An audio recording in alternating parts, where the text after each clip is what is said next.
O Saber Direito desta semana é com o professor Lucas Galvão de Brito. O curso é sobre direito tributário. Tem dúvidas sobre o assunto? Então mande um e-mail para a gente, saberdireito@stf.jus.br. Você também pode estudar pela internet. É só acessar o site www.tvjustiça.jus.br. Olá, meu nome é Lucas Galvão de Brito, este é o programa Saber Direito e eu vim falar para vocês algo sobre direito tributário, mais especificamente o tema regra matriz de incidência tributária. Esta aula, que se destina a ser uma introdução ao tema, será dividida em 5 pontos. No primeiro dos pontos, nós trataremos algo sobre a categoria norma jurídica. Esse ponto é fundamental para que nós possamos construir com bases sólidas a noção da regra matriz de incidência tributária, como os senhores verão, é muito baseada em boas categorias e teoria geral do direito. Devo dizer também que a segunda aula será voltada para compreender o fenômeno que queremos explicar por meio da teoria da regra matriz de incidência tributária. Será, então, uma aula voltada para o fenômeno da incidência jurídica tributária. Já a terceira aula será destinada ao primeiro dos grandes blocos da regra matriz de incidência tributária, o termo antecedente, ou seja, aquele que vai descrever o fato gerador da obrigação tributária. O quarto bloco, por sua vez, se destinará a tratar do consequente da obrigação tributária. E o consequente é ali que nós perceberemos como se forma a obrigação tributária, o que significa a expressão crédito tributário, quem são contribuintes, quem são os responsáveis, substitutos, substituídos e outros termos que aparecem com muita frequência no trato da legislação tributária. Enfim, no quinto bloco, nós trataremos o porquê utilizar a regra matriz de incidência tributária. Esta é uma aula que foi construída, aliás, este é um curso que foi construído depois de alguma experiência que tive com os alunos da Universidade de São Paulo ao longo de 5 anos na graduação e das dificuldades que eu percebi que os alunos tinham. Justamente porque foi um curso montado a partir dessa percepção, a partir das dúvidas dos alunos, eu acho muito proveitoso que comecemos desde logo com a pergunta de um dos alunos que gentilmente aceitou participar desta gravação. Então, vamos já à primeira pergunta.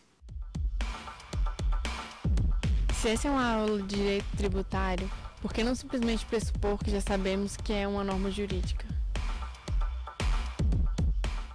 Ana Carolina, essa é uma pergunta muito simples e, ao mesmo tempo, muito complexa. O que se quer dizer com a categoria norma jurídica é algo que nós estudamos no começo do curso e no momento que vamos estudar direito tributário, muitas vezes passamos atropelado. Mas é aí que estão as maiores dificuldades dos doutrinadores de direito tributário. Por que isso? Ninguém sabe o que é norma jurídica? Não, justamente, Ana Carolina, porque muitas vezes as pessoas tomam por pressuposto o conteúdo do que é norma jurídica e terminam falando de coisas bem diferentes. Para entender o que é norma jurídica, é muito importante nos fixarmos para algumas coisas especiais. Em primeiro lugar, norma jurídica é uma categoria. E o que se quer dizer com a ideia de que é uma categoria? Uma categoria, Ana Carolina, é um instrumento que nós utilizamos para compreender outra coisa. É uma maneira de organizar as informações e que assim consigamos processá-las. Desse modo, a própria noção de norma jurídica aparece como um instrumento que nós utilizamos para entender aqueles textos normativos. A norma jurídica é uma coisa muito interessante, porque nós sempre vemos os textos, mas a norma, o comando, nós nunca vemos. Nós construímos esse comando. Nós construímos esse comando organizando de maneira lógica. Para pensar um pouco comigo. Se você queria dar uma ordem para alguém, e o direito, já que ele existe para dar ordem, só funcionar assim também. Como que alguém deve fazer? Deve ditar essa ordem. Mas como qualquer pai de uma criança de 3 ou 4 anos de idade já aprendeu, logo vem a pergunta subsequente. Depois da ordem, vá para o seu quarto. Por quê? E mesmo que a resposta seja um porque eu mandei, É preciso que tenha um antecedente, é preciso que tenha uma causa. Nós, seres humanos, somos impelidos a buscar as causas daquilo que fazemos. Também assim com as ordens. Dentro das ordens, há sempre essa relação de uma causa, de uma consequência, sendo essa consequência a ordem propriamente dita, sendo essa causa o motivo de dar aquela ordem. E se nós formos um pouco mais além, nós vamos ver que essa é uma figura lógica que vai aparecer sobre o formato chamado juízo hipotético condicional. Por que hipotético? Toda norma poderia ser descrita na seguinte maneira: se acontecer tal coisa, então deve ser tal relação jurídica, tal obrigação de fazer algo, tal proibição de fazer algo, tal permissão para fazer algo. Mas veja que sempre há uma causa e uma consequência. Não é à toa que as leis naturais, propriamente ditas, como a lei da dilatação dos corpos, também é expressa nesses termos. Vejam que essas leis, por sua vez, elas vão falando, por exemplo, se eu aquecer um corpo, então ele deve dilatar-se. Veja que esse se, então, é a mesma estrutura que aparece também nas normas jurídicas. Mas essa estrutura das normas jurídicas, esse juízo hipotético condicional, tem uma característica muito relevante e um pouco diferente do que acontece com as leis naturais. Se trata da causalidade jurídica. A causalidade jurídica ela tem uma característica diferente. Isso porque, quando se toma a causalidade jurídica, o que se leva em consideração não é uma coisa que acontece necessariamente, como é o caso de uma causalidade natural, de uma lei natural, como a dilatação dos corpos. O que se leva em conta na causalidade jurídica é o ato de vontade que institui aquilo. Veja só, se eu fosse traduzir nos termos mais simples, se eu oferir renda, então eu devo pagar o imposto sobre a renda? Eu teria vencido a questão do juízo hipotético condicional. Mas eu não conseguiria explicar por que em alguns países que não têm leis instituindo o imposto sobre a renda, não há obrigação de pagar o imposto sobre a renda. É fundamental compreender, quando se trata de direito, que a causalidade normativa ela não tem origem na natureza. Ela não é uma consequência natural do fato que está sendo descrito no antecedente da norma. Ela é sempre o resultado de um ato de vontade. E justamente porque ela é resultado de um ato de vontade, ela não se pressupõe. Ela sempre é criada por meio de um texto normativo. Desse modo, Ana Carolina, precisamos estabelecer o nosso conceito de norma jurídica para poder avançar a partir dele. E esse conceito de norma jurídica nós vamos firmar da seguinte maneira. Norma jurídica é a categoria com que nós organizamos os textos normativos para poder entender o comando que eles querem nos dar e a causa de aplicar-se esse comando e não outro, para saber o que está sendo obrigado, em termos de direito tributário, a se fazer em decorrência do fato gerador da obrigação tributária. Então, tendo explicado essa primeira pergunta, tendo fixado esse conceito, que é a matriz da divergência de muitos doutrinadores, como vocês devem bem saber, aquelas distinções entre princípios e regras, postulados, etc., muitas vezes esquecem de delimitar o conceito que eles estão dividindo e propondo essas classificações. Não se fala do conceito de norma jurídica. Fixando esse conceito de norma jurídica como nós fizemos, nós não estamos confundindo a norma jurídica com as frases dentro de um texto normativo, mas chamando de norma jurídica apenas ao trabalho que faz o intérprete para articular esses dispositivos da lei na forma de um juízo hipotético condicional, de modo a compreender aquilo que se espera dos sujeitos encarregados de fazer a relação jurídica tributária e, sobretudo, também a relação dessa relação jurídica com a causa dessa relação jurídica, que a legislação chamou de fato gerador da obrigação tributária e que nós vamos chamar nessa aula, um pouco mais adiante, de antecedente da regra matriz de ciência tributária ou de hipótese tributária. Então, vamos então à segunda pergunta. Se as pessoas criarem normas jurídicas ao interpretar o texto, cada pessoa tem um próprio ordenamento? Caro Bernardo, essa é uma pergunta também que se faz com muita frequência E é um primeiro reflexo no momento em que nós falamos que a norma jurídica deixa de ser aquelas formulações textuais e passa a ser o resultado de um trabalho criativo dos sujeitos que organizam esse material para compreender o comando que lhes foi legislado. E quando nós tratamos dessa maneira, o foco fica no intérprete, que ao ler um texto começa a produzir o sentido, a criar o sentido por meio dos atos de interpretação. O primeiro reflexo é achar que estamos todos loucos e que cada um vai interpretar de um jeito. Mas isso não funciona tão assim. Seria reduzir o fenômeno da comunicação a um solipsismo. Não é assim que se processa. O que acontece quando se trata de uma questão como essas, de que as pessoas podem construir o sentido, é de que nós percebemos o direito e as normas jurídicas se manifestam em meio a um processo de comunicação. Para dar uma ordem a alguém, eu devo comunicar essa ordem. Justamente porque eu devo comunicar essa ordem, eu preciso que a outra pessoa entenda. E justamente porque eu preciso que a outra pessoa entenda essa ordem, eu preciso me valer de termos e sentidos atribuídos a esses termos que possam gerar a compreensão da outra pessoa.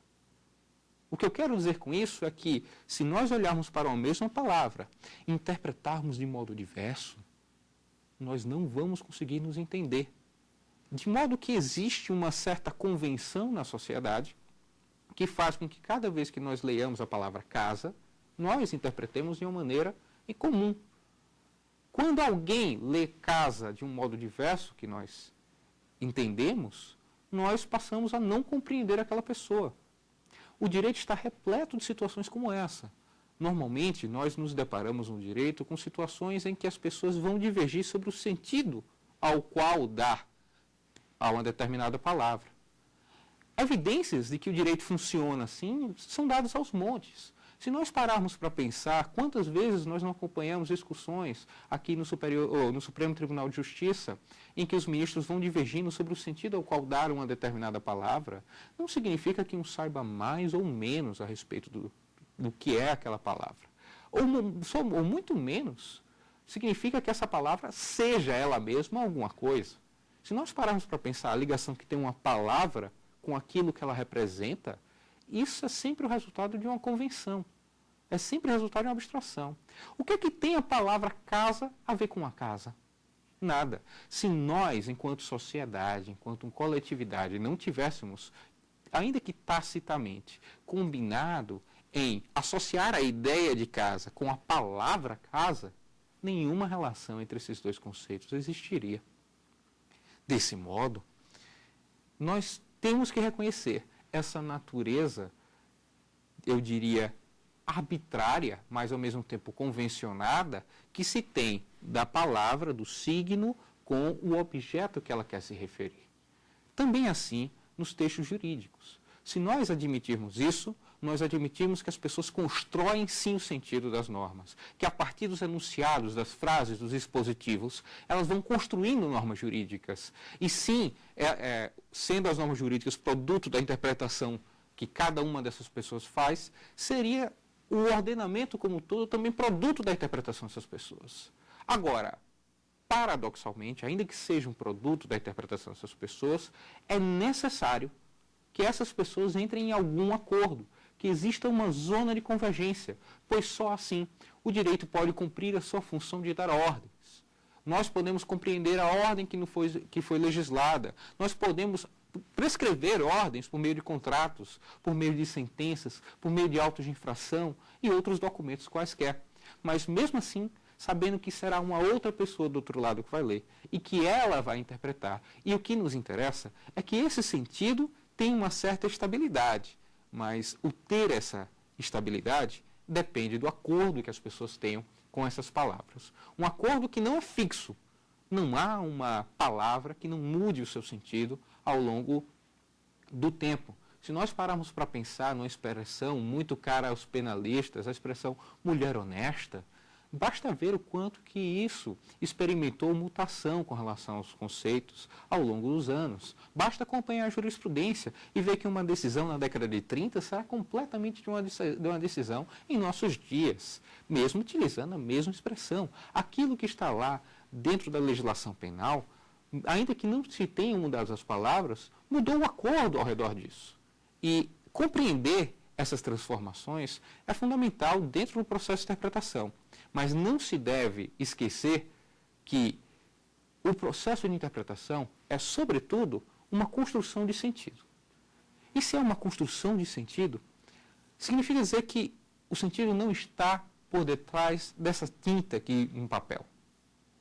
Se essa tinta que está aqui fosse raspada ou que nós, por algum motivo, conseguíssemos limpar esse material, nós não extrairíamos o sentido.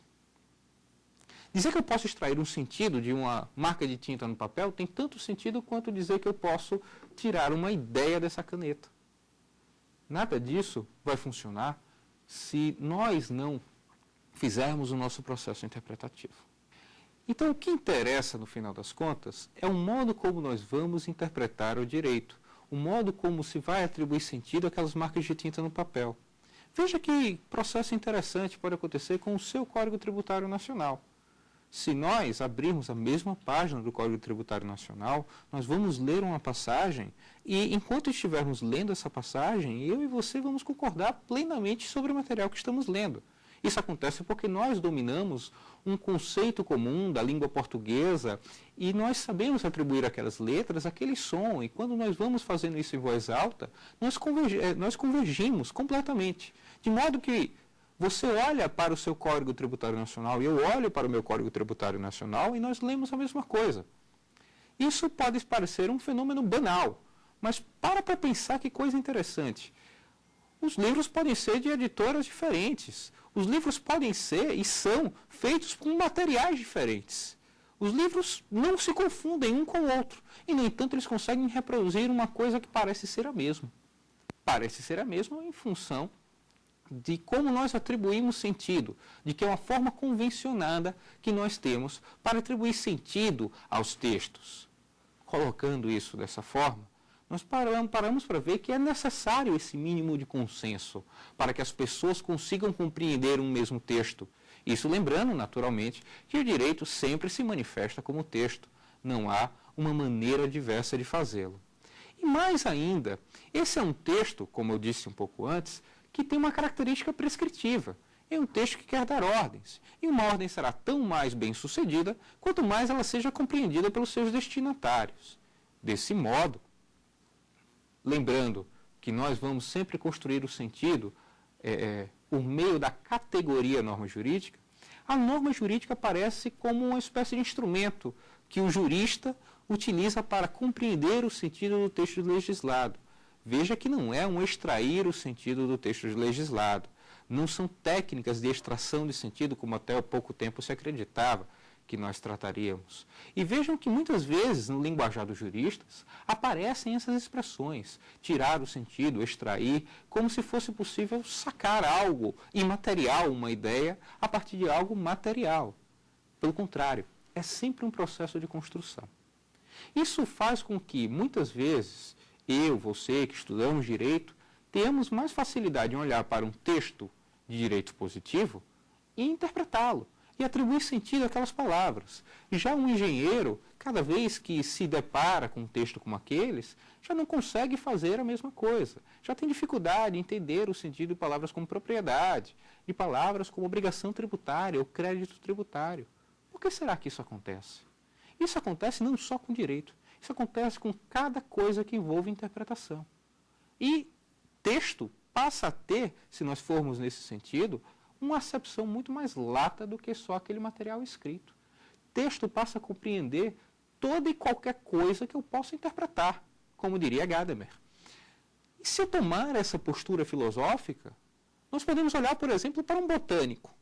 Um botânico, ao pegar uma folha, ele vai olhar para aquela folha e ele vai conseguir falar muito mais coisa do que eu ou você conseguiríamos falar a respeito da mesma folha. Mas o que mudou? A folha? O que muda é esse conjunto de preconceitos e conhecimento que nós temos para olhar o mundo através dele. Quando nós olhamos o mundo através desses conceitos, nós conseguimos organizar aquela informação que se mostrava dispersa, ou às vezes até mesmo imperceptível. Se eu falo pouco a respeito daquela folha que eu tomo em minhas mãos, e o botânico fala muito, é porque nós não temos o mesmo aparato conceptual, nós não temos as mesmas categorias para interpretar aquela folha. E isso faz com que ele consiga ver muito mais do que eu consigo ver. Isso faz com que você, Bernardo, consiga olhar para um texto de direito positivo e ver muito mais do que uma pessoa que não seja iniciada em direito. Então veja que nós vamos conseguindo aplicar isso para todos os ramos dos saberes. E todos os ramos dos saberes, todos esses conceitos, todos esses preconceitos, ficam amplificados por meio do uso de uma categoria, como é o caso da categoria norma jurídica. Então a utilidade de um conceito como norma jurídica consiste em organizar esse material para que eu consiga explicar e interpretar melhor todo aquele material legislado. Se nós pararmos para pensar no Código Tributário Nacional, nós vamos ver vários tributos. Se nós olharmos para o complexo conjunto da legislação que faz o imposto sobre a renda, por exemplo, nós vamos nos deparar com bons calhamaços de papel. Mas, mesmo assim, nós precisamos de alguma estrutura para organizar todo aquele material que aparece disperso. E essa estrutura que nós vamos utilizar para organizar todo o material que fala a respeito de um dado tributo é a regra matriz de incidência tributária. De modo que a relação do tema desta aula com o tema do nosso curso, regra matriz de incidência tributária, se dá na afirmação de que a regra matriz de incidência tributária surge como uma categoria, tal como a categoria norma jurídica, pois ela seria uma norma jurídica especializada, uma categoria para que eu possa examinar os textos de direito positivo em seu volume incessante e sempre crescente e organizá-los para poder compreender adequadamente o comando que se exige de alguém.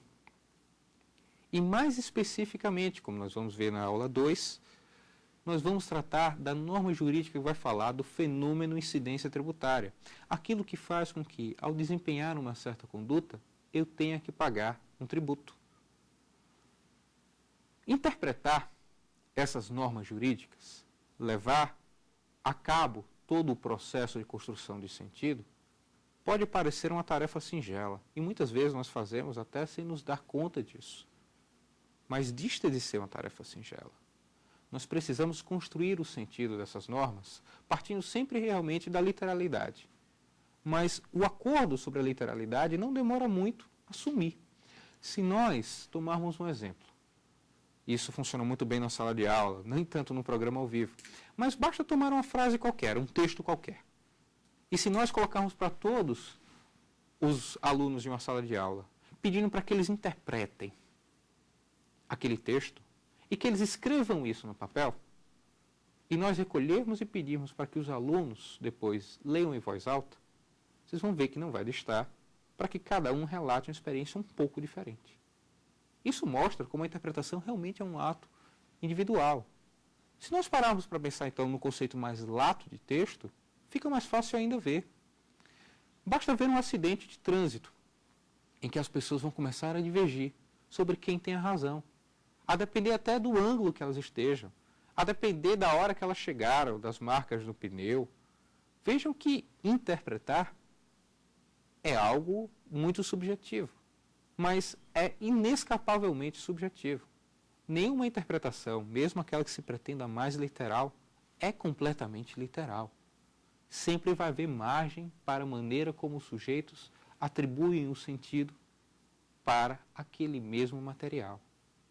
De modo que um acordo completo, ainda que seja buscado, ainda que possa ser estimulado pelo uso de técnicas de argumentação, ainda que possa ser estimulado pela difusão das ideias, ele nunca é completamente possível.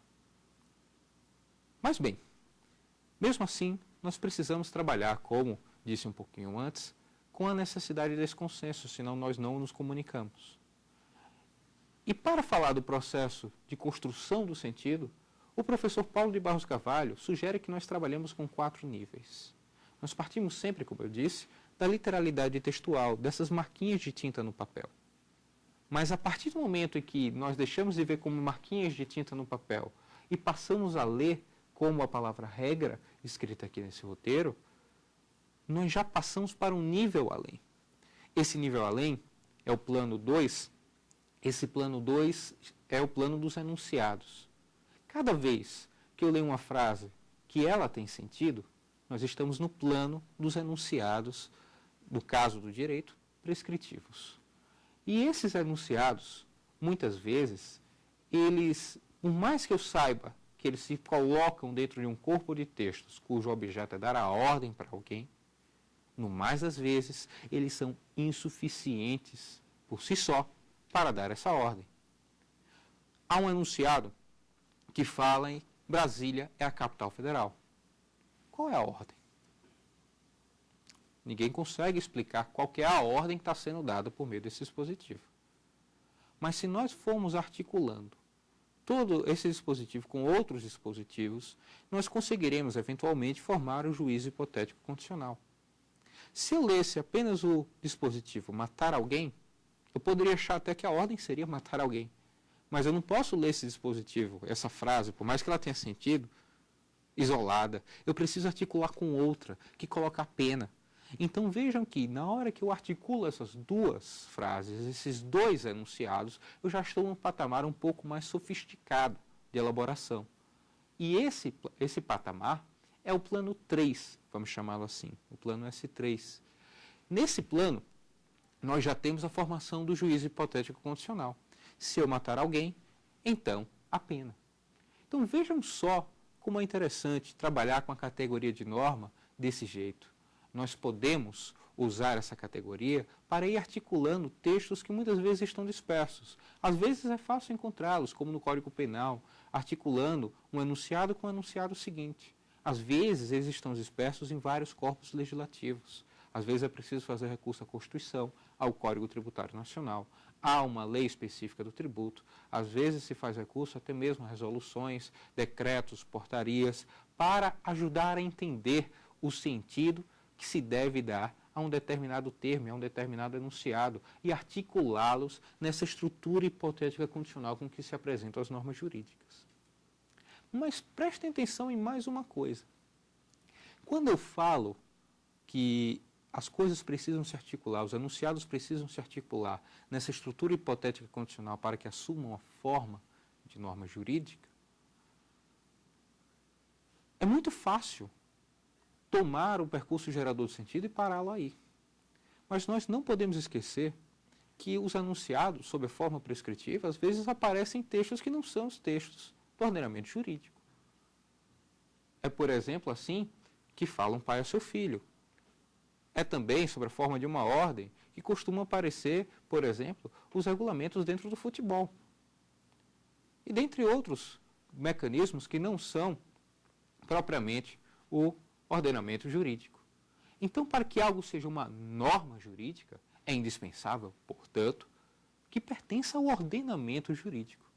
E quando nós relacionamos essa estrutura hipotética condicional do terceiro plano com o restante do ordenamento jurídico, colocando ela em relações de hierarquia, colocando ela em relações de coordenação com outras normas jurídicas, é que nós temos um texto que propriamente se adequa ao conceito norma jurídica.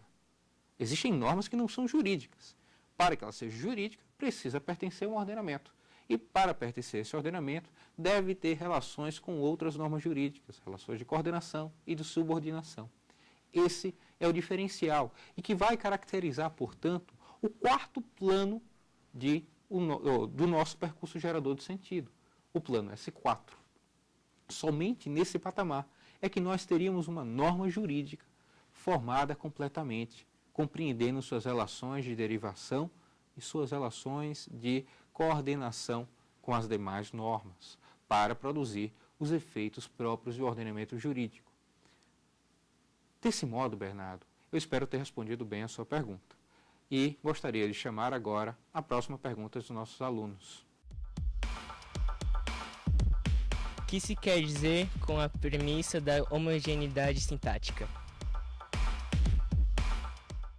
Meu caro Vitor, essa é uma expressão que é muito dita e pouco compreendida, e que é base para a crítica de muitos autores em cima da escola do positivismo.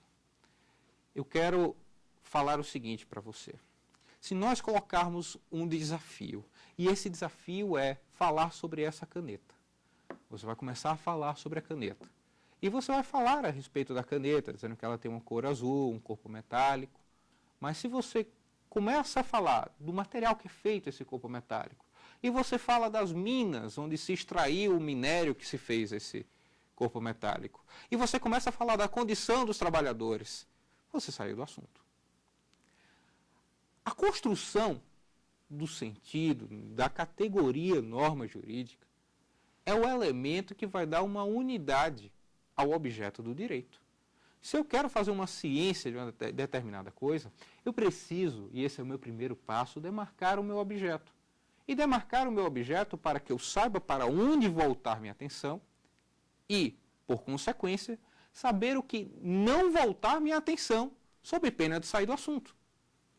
Todos nós, em nossa experiência com o mundo, lidamos com essas situações. Se queremos falar da caneta, nós temos que abstrair o restante do mundo e falar apenas da caneta. A norma jurídica surge como um expediente que nós podemos utilizar para falar do direito sem sair do direito. Esse é um ponto de vista que para alguns pode parecer limitante, mas é indispensável para que as proposições sejam acertadas e que elas não sejam influenciadas por outro tipo de conhecimento que não o conhecimento jurídico.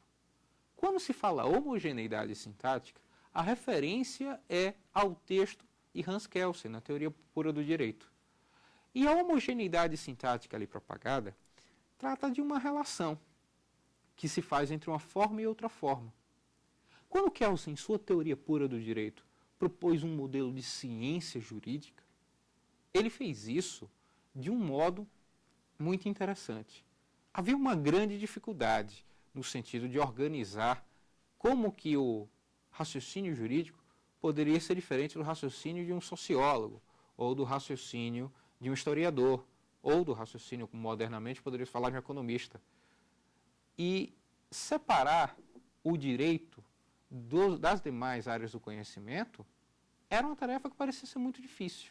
Isso porque o direito se imbricava de tal modo com a sociedade que parecia ser impossível fazer uma ciência propriamente jurídica. O pura da Teoria Pura do Direito faz referência a esse esforço. O que Kelsen percebeu que ele poderia utilizar como critério para organizar todo o material que aparecia em todos os ordenamentos jurídicos e dar a isso uma unidade? Ele utilizou o conceito de norma jurídica. E esse conceito de norma jurídica ele vai aparecer de dois modos. Em primeiro lugar, uma norma jurídica sempre deriva de outra, que lhe é superior. Essa relação de norma com norma, de uma norma superior com uma norma inferior, é uma relação que se diz sintática, porque não interessa conhecer o conteúdo propriamente dito dessas normas para afirmar que elas têm uma relação. Uma relação, por exemplo, de pai com filho. Não interessa saber quem exatamente é o pai, quem exatamente é o filho. Eu posso falar da relação pai e filho, que é uma relação sintática. Eu posso falar de uma relação de uma norma com outra norma. E ela pode ser uma relação de derivação, como falou Kelsen, como pode ser uma relação de coordenação, quando elas estão no mesmo patamar hierárquico. Mas veja que interessante. Em todo e qualquer ordenamento jurídico, há uma forma de dar ordens, que é esse juízo hipotético condicional. Ele sim, uma forma também, que relaciona o termo antecedente, a causa da ordem, com o termo consequente, a ordem propriamente dita, a conduta que se exige das pessoas. Então vejam que essa própria relação entre essas duas coisas, independentemente de qual seja a conduta, de qual seja a causa, vai aparecer em toda e qualquer norma. Perceba então, Vitor, e essa é uma ideia interessante, que já que essa relação aparece em toda e qualquer norma, eu posso utilizar esse tipo de relação para identificar o que é uma norma. E posso verificar essa relação de derivação dentro de um ordenamento jurídico para identificar o que é um ordenamento jurídico e se essa norma que eu estou falando pertence a um ordenamento jurídico. E isso eu posso utilizar para explicar o ordenamento jurídico brasileiro, o argentino, o uruguaio, o paraguaio, o americano, o europeu e qualquer outro ordenamento que existiu ou venha existir. A ideia da homogeneidade sintática é uma premissa que vai se firmar a partir da teoria pura do direito de Kelsen para poder reconhecer o que é o ordenamento jurídico, para poder reconhecer o que é um direito do que não é o direito. Separando, então, essas relações, identificando que uma norma vai derivar de outra norma, nós podemos já traçar os contornos do que seria o nosso objeto jurídico. Mas veja que interessante. Se todas as normas de qualquer ordenamento têm a homogeneidade sintática como uma característica, essa maneira de se articular como juízo hipotético constitucional, esse modo de derivarem umas das outras e buscarem sempre seu fundamento de validade numa norma que lhe seja superior, então, aquilo que nós temos é uma maneira de traçar, identificar, colocar limites em nosso objeto. Desse modo, se construiu uma teoria chamada de pura. Pura porque ficaria imune às relações de derivações montadas em outros tipos de argumentação. Seria uma norma derivando de outra norma. Eu só quero chamar a atenção nesse ponto para uma coisa muito importante. Quando eu falo que uma norma deriva de outra norma, eu não quero dizer que as normas saem por aí reproduzindo-se. É fundamental compreender isso. Como eu disse um pouquinho atrás, o nexo de causalidade que faz com que um fato se ligue ao consequente, à ordem, ele é sempre derivado de um ato de vontade. Se não houver esse ato de positivação, se não houver a produção da legislação adequada, não se instala a causalidade jurídica. E de onde que sobrevém essa relação? Essa relação não surge do nada. Essa relação é sempre resultado de um ato de vontade. E se é resultado de um ato de vontade, ela é produto do esforço de pessoas que registraram esses atos de vontade. Esses atos de vontade de autoridades competentes, uma vez registrados, dão origem a textos que podem ser articulados sob a forma de norma jurídica. E desse modo, Vitor, o que nós temos é uma maneira de identificar o texto jurídico, dentro do texto jurídico, aquilo que seriam normas. Identificar um texto como jurídico, pois são aqueles textos que têm enunciados que podem ser vertidos sob a forma de normas. E desse modo, fugir a argumentações históricas, a argumentações sociológicas e outras que podem comprometer a derivação lógica a partir dos textos jurídicos. Quero insistir um pouquinho nessa ideia de que as normas derivam de atos de vontade e de que elas são sempre criações humanas. Dizer que um direito produz normas por si só será um ponto muito relevante para discutir um pouco mais adiante nossa aula de incidência, é dizer uma meia-verdade. De fato, uma norma necessita de outra norma que tenha o seu fundamento de validade, ou para tirar o seu fundamento de validade, melhor dizendo.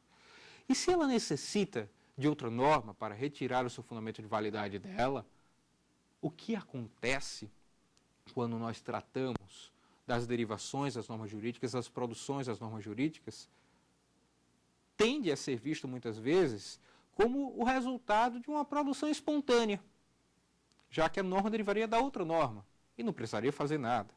Conquanto essa seja uma interpretação muito interessante para explicar a crença que tinham, por exemplo, os franceses no seu Código Napoleônico, não é assim que funciona o direito.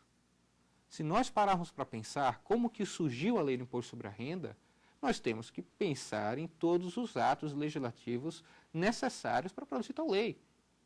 Esses atos demandam esforço.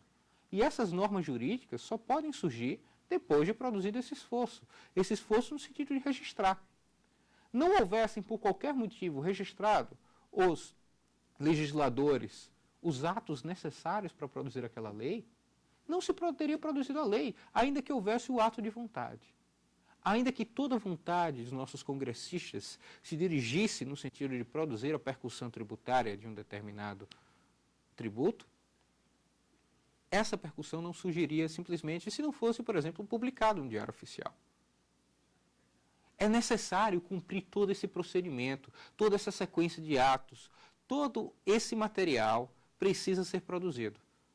E isso é sempre em decorrência do esforço humano. Esse esforço humano de falar o direito, de criar o direito, se nós adotarmos a linha de que ele vai se manifestar como enunciados prescritivos, que estão lá no texto, que nós vamos interpretar e construir depois o sentido das normas, é resultado de um processo que os linguistas chamam de enunciação. O que é a enunciação? A enunciação é uma maneira que nós temos de exprimir um enunciado. Ou seja, é tudo aquilo que se passa em nossa cabeça e também esses movimentos físicos que me permitem falar uma frase para você agora, escrever uma frase no meu caderno. Todos esses processos são chamados de enunciação. E se é dessa maneira, Vitor, nós temos que compreender que a homogeneidade sintática, ela não é toda a enunciação. Por mais que tenham relações de derivação de norma com norma, dentro do ordenamento jurídico, essa derivação ela é provocada por ação humana. E se é sempre provocada pela ação humana, o papel do homem é fundamental não apenas para interpretar o direito, mas sobretudo para produzir o direito. Não existirá norma que não tenha sido produzida pelo homem. Esse é um corte que nós temos dentro do positivismo e que faz um rompimento com o direito natural. Essa premissa pode parecer muito longe de uma aula de direito tributário, mas é extremamente relevante, como nós veremos na aula 2. Eu gostaria também de, a esse respeito, falar algo sobre o que se fala da heterogeneidade das normas. Tem muitas propostas classificatórias, algumas interessantíssimas, mas vejam que essas propostas classificatórias, elas partem de uma outra dimensão da norma jurídica. Não da homogeneidade sintática, não dessa relação hipótese consequente. Até porque, muitas vezes, os seus autores não enunciam, o que eles estão chamando de norma jurídica não é essa fórmula que eu organizo o material legislado, mas as próprias frases desse material legislado. É por isso que se fala a norma do artigo 3º, a norma do inciso 10, a norma da linha A, cada uma dessas frases como se fossem normas. Essa é uma acepção que não é compatível com aquela que nós falamos há pouco. Ela se aproxima mais à ideia que nós falamos de enunciados. Ainda assim, o texto jurídico muitas vezes vai falar dessas normas. E tais normas, elas são muitas vezes segregadas e classificadas em função da sua variabilidade. E essa variabilidade costuma ser de conteúdo. Por isso que ao lado da homogeneidade sintática se fala que há uma heterogeneidade semântica. Mas por que uma heterogeneidade semântica? Porque aquilo que vai mudar de uma norma para outra não é a sua forma, mas o conteúdo atribuído a elas. Poderia haver também uma heterogeneidade pragmática com relação ao efeito que eu pretendo causar no meu interlocutor, no caso, no destinatário da norma jurídica. Mas mesmo uma heterogeneidade pragmática, teríamos até de duvidar se isso existiria, pois todo o direito existe para dar ordens. Mesmo as normas ou disposições, como eu acho mais apropriado falar, que não dão ordens, precisam ser concatenadas com outras para que nós possamos saber o conteúdo que está sendo exigido daqueles intérpretes. Mesmo uma norma que fala que há um feriado, ela parece ser declaratória, ela parece simplesmente afirmar algo. Mas veja que essa norma tem que ser concatenada com outros dispositivos que dizem, que colocam, melhor dizendo, uma obrigação para que o comércio feche. Para que aos funcionários seja dada folga. Não basta interpretar simplesmente um feriado. É preciso relacionar com essas outras, para entender que ordem está sendo dada para os sujeitos. De modo que não há uma heterogeneidade pragmática, pois tudo, mesmo aquilo que parece não ter a forma prescritiva, a forma impositiva, a forma de uma ordem, se destina a dar ordens. Mesmo quando a frase seja Brasília é a capital federal, ou dia 7 de setembro é o dia da independência do Brasil. Veja que mesmo essas situações, elas somente têm sentido dentro de um discurso jurídico quando consigo concatenar com outros enunciados que vão me permitir dar ordens aos sujeitos. Então, Vitor, o que eu gostaria de falar a respeito da homogeneidade sintática era isso. É um critério que me serve para identificar as normas e que me serve para dar uma estabilidade de que o meu objeto não está mudando, ainda que o sentido que eu dê para as palavras que vão compor minha norma jurídica mudem, de país para país, por exemplo. Haverá sempre essa forma sintaticamente estabelecida no juízo hipotético condicional para descrever como que se dá o processo de dar ordens dentro do direito. E essa relação dessa norma com outras normas dentro do ordenamento jurídico, especificamente com as normas processuais que me permitem levar o descumprimento dela ao Poder Judiciário e que aí se possa fazer o emprego de todos os meios para ver cumprida aquela ordem, é isso que vai fazer o direito. E é isso que significa afirmar o dogma da homogeneidade sintática. Todas as normas têm esses tipos de relação. Relação interna entre o antecedente e o consequente, formando, portanto, um juízo hipotético condicional, e uma relação internormativa, uma relação com normas de superior hierarquia, uma relação de derivação, e uma relação de coordenação com as normas que permitem levar o descumprimento dessa conduta ao Estado juiz, para que este possa empregar os meios necessários e exigir dos destinatários da ordem jurídica o cumprimento dessa conduta. Passamos, então, ao fechamento desta aula. E eu gostaria, então, de pontuar as conclusões. Foram muitos os conceitos, alguns bem abstratos, mas eu prometo que nós retomaremos a eles e fará muito sentido nas aulas seguintes. Para pontuar e fazê-lo de maneira muito sintética, eu gostaria, em primeiro lugar, de relembrá-los que nós vamos tomar norma jurídica como uma categoria, ou seja, um instrumento, um modo de ver o direito. Há muitos conceitos de normas jurídicas, mas nós vamos firmar o nosso conceito de norma jurídica, escolher o nosso instrumento para ver o direito positivo por meio daquele juízo hipotético condicional.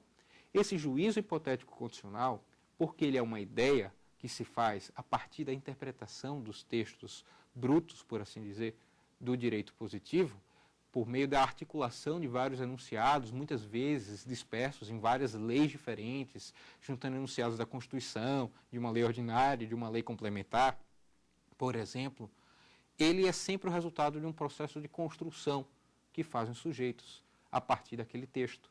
Eles vão construindo o sentido por meio daqueles 4 níveis. O nível da literalidade, que é o plano 1, S1, o nível dos enunciados, que a partir do momento que eu começo a atribuir sentido para aquelas marcas de tinta no papel, por exemplo, já estou nesse plano 2, no plano dos enunciados. O plano 3, que é o plano do juízo hipotético condicional, que é quando eu relaciono esses vários enunciados, e o plano 4, que é quando eu coloco essa norma com relações de coordenação e subordinação em relação a outras normas, que dentro do sistema jurídico vão colocando outras prescrições.